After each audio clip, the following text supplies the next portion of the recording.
Well, hello again there, folks. This is a reading of my new article from Substack, which, hey, it's a little bit more optimistic than some of my other articles recently. So I'm just going to jump in. Early in the year, the Scruton Foundation organised a conference that was attended by a variety of figures from right-wing and conservative circles. In attendance as speakers were Robert Jenrick, Rupert Lowe, Robert Toombs, Thomas Skinner, and Danny Kruger. The audience featured Carl Benjamin and a collection of the based Zoomers such as Connor Tomlinson and Charlie Downs, who are now becoming prominent features of the British right. Many such conferences take place during the British summer now, some more public facing than others.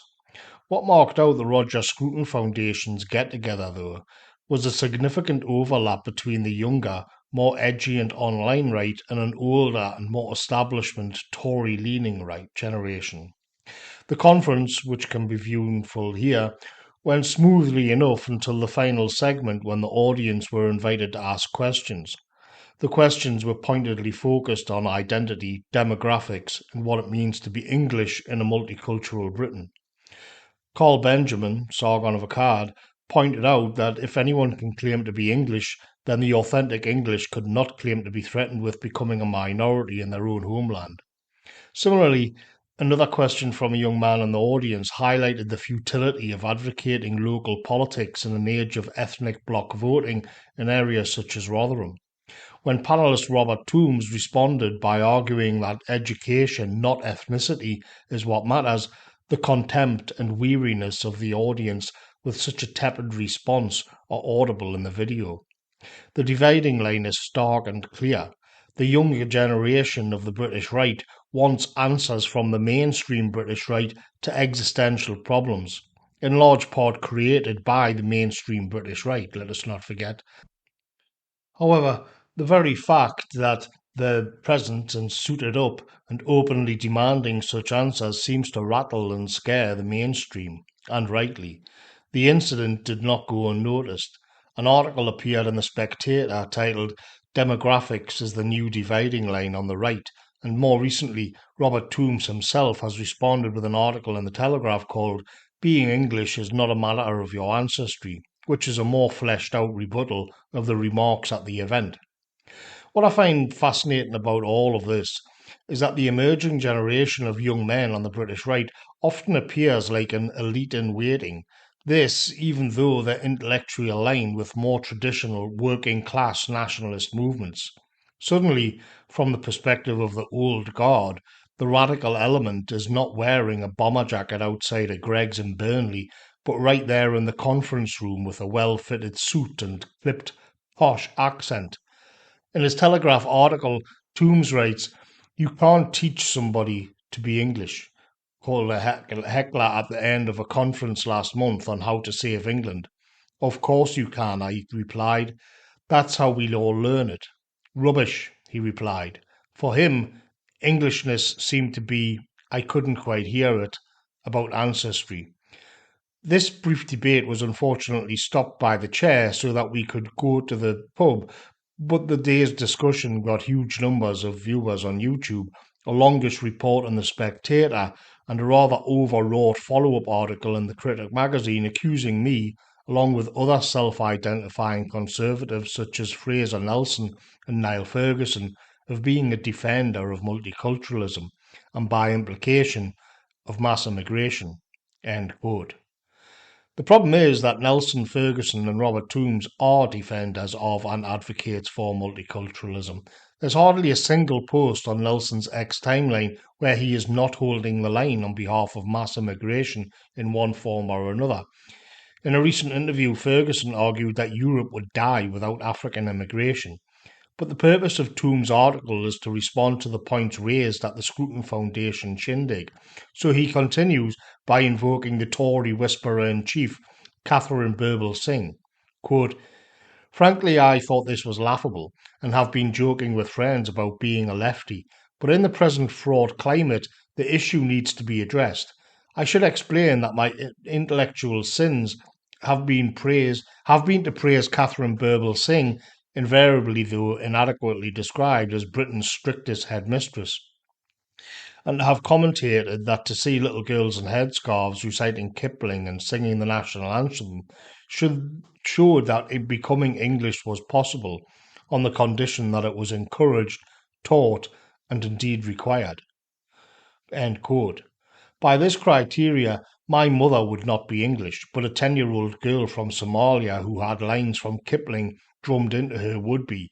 Yet the question that is never answered is, should we deport all the children and families of those who fail to meet the educational standards of the Birbal Singh model? Toom's article is infused with a sense of urgency that would perhaps be lacking in a more left-leaning essay covering the same issues. He writes, quote, "But the question of integration and eventual assimilation is no less urgent. There are now, and in the future will be, many children in England who were born elsewhere, who are descended from a foreign-born parent. Many will have darker skin than mine. We have a clear choice. Either we do everything possible to make them and their eventual descendants part of our nation, or we treat them as perpetual outsiders, ethnic minorities in a tribalised England." End quote. None of these arguments are new and have been the centre ground of British politics for nigh on 30 years, at least 14 of which under a Conservative government. Usually I'd make arguments rooted in the ethnic interests of the English people. However, let us consider what is being touted here as the more humane course of action.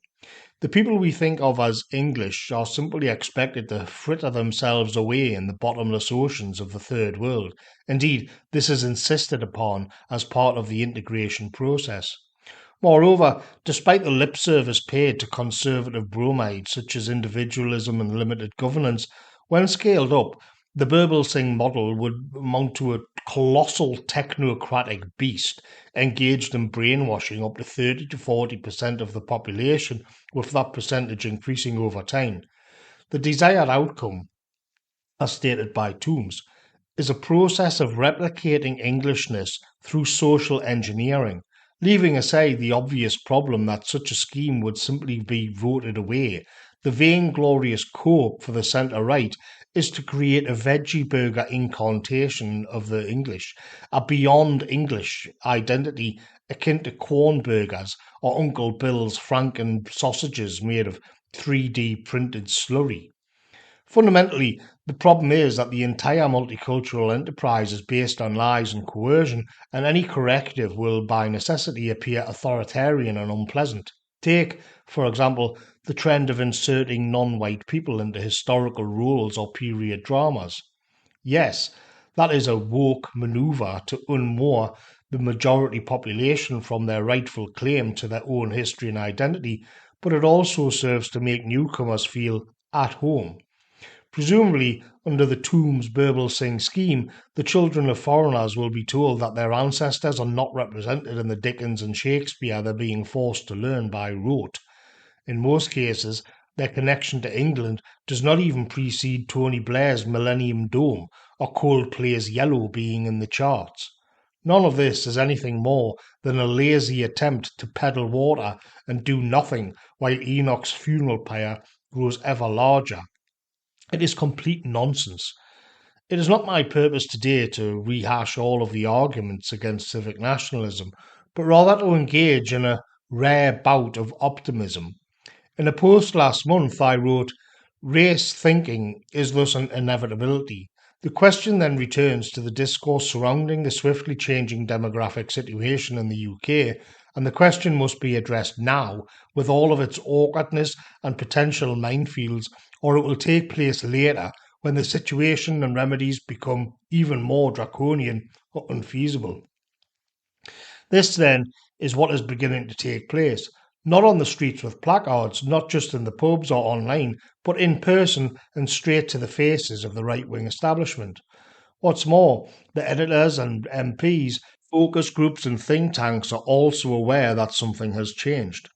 The gates, finally, are being breached, and the gatekeepers are going to have to adopt new tactics.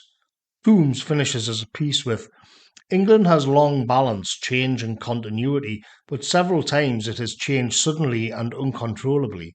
The Norman conquest destroyed its society and eclipsed its culture. The Reformation overturned its beliefs. The Industrial Revolution made it a different place. We may be facing comparable transformation today.